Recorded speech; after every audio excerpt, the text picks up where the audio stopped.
Omar, come sit with me. I have an amazing story I want to tell you. Oh, hi Fatima. A story? Is it an adventure? Does it have a hero? Yes, it has a hero, a very special one from the history of Islam. His name was Umar ibn al-Khattab. He was a caliph, the leader of all the Muslims. Wow, the leader. So he was like a king. Yes, in a way, but he was a very different kind of leader. This story shows just how special he was. One night, Caliph Umar was walking through the streets of Medina with his companion, Islam. This was something he did often. He would walk around in disguise at night to check on his people, to see if everyone was safe and had what they needed. He wanted to see their real lives, without them knowing he was a leader. So he was like a secret guardian of the city? That's so cool.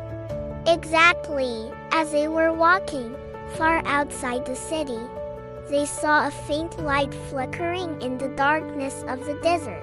It looked like a small fire. Umar became curious and a little worried. He said to Islam, "Let's go and see what that is. Maybe someone needs our help." So they went into the dark desert. Weren't they scared? They were brave because their intention was to help. As they got closer, they saw a tent. A woman was sitting by the fire, stirring a pot, and next to her, her children were crying, their little voices filled with sadness. Umar's heart immediately went out to them. He approached the tent cautiously and greeted the woman with a gentle "Assalamu alaikum." He asked her, "Why are your children crying like this? What is troubling them?" The woman looked up at him, her face full of despair. She sighed and said, "They are crying from hunger." They were hungry? Didn't she have any food to give them? That's what Umar thought. He looked at the pot she was stirring over the fire. But the woman explained the heartbreaking truth. She said, "There is nothing in this pot but water and some stones. I am only boiling them to pretend I am cooking. I'm hoping that my children will eventually get tired of waiting and fall asleep." She was boiling stones? Just to give them hope? That is the saddest thing I have ever heard. It is. Umar was deeply moved. The woman didn't recognize him. She was frustrated and upset, and she said something that truly shook him. She complained, "May Allah be the judge between us and our Caliph, Umar ibn al-Khattab. He is our leader, but he has forgotten about us. He does not know about our suffering and hunger." She said that to Umar himself without knowing it was him. What did he do? Did he get angry? No, not at all. Instead of getting angry, his eyes filled with tears. He felt a huge weight of responsibility fall upon his shoulders. He heard her words as a direct call from Allah. He turned to his companion, Islam, and said, "We must help them." Immediately, they didn't just walk back to the city. They rushed. Where did they go? To get some food? Yes, they ran straight to the Beit el-Mal, which was a public treasury where food and supplies for the community were stored. Once there, Umar didn't just ask for a small amount of food. He grabbed a huge, heavy sack of flour and some dates, butter, and other essentials. He was ready to lift the sack of flour onto his own back. Wait, he was the leader, the caliph.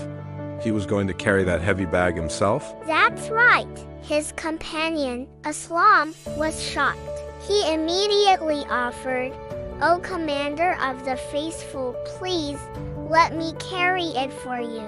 It's my duty to serve you." But Umar looked at him with a serious and profound expression.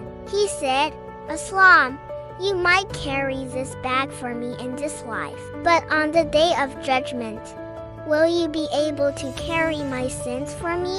I am the one responsible for this family's hunger, so I must be the one to carry this burden. Wow, that gives me goosebumps. He knew he was responsible for everyone. He truly did. So, Umar, the leader of the entire Muslim nation, hoisted the heavy sack of flour onto his own back and started the long walk back to the family's tent in the desert. Islam walked beside him, completely humbled by his leader's actions. When they finally arrived, the children were still awake, weak with hunger. Did he just give them the food and leave? No, he did much more than that. He didn't want to just hand them the ingredients. He wanted to make sure they ate and were happy. He knelt by the fire himself. He put some flour and butter into the pot and began to cook a meal for them with his own hands. He even got down on his knees and blew into the fire to make it burn brighter, and his companion could see the smoke getting into his thick beard. The Caliph was on his knees, cooking for them? That's unbelievable. It is. He cooked until the meal was ready, and then he served it to the children himself. He poured the food into a bowl and told them, "Eat, my dear children." He watched with a gentle smile as they ate eagerly, their little faces lighting up. He didn't stop until every single one of them had eaten their fill and their stomachs were full. So they finally stopped crying? They did. After they finished eating, their energy returned. They were no longer sad and crying. Instead, they started laughing and playing around the tent, happy and content. Umar didn't leave right away. He sat and watched them play for a while. He wanted to see them happy with his own eyes. Islam asked him why he was waiting, and Umar replied, "I saw them crying from hunger, and it pained me. I wanted to stay until I saw them laughing and playing, so I could leave with a peaceful heart." That's the best story ever. He wasn't just a leader who gave orders. He served his people with his own hands. He felt their pain.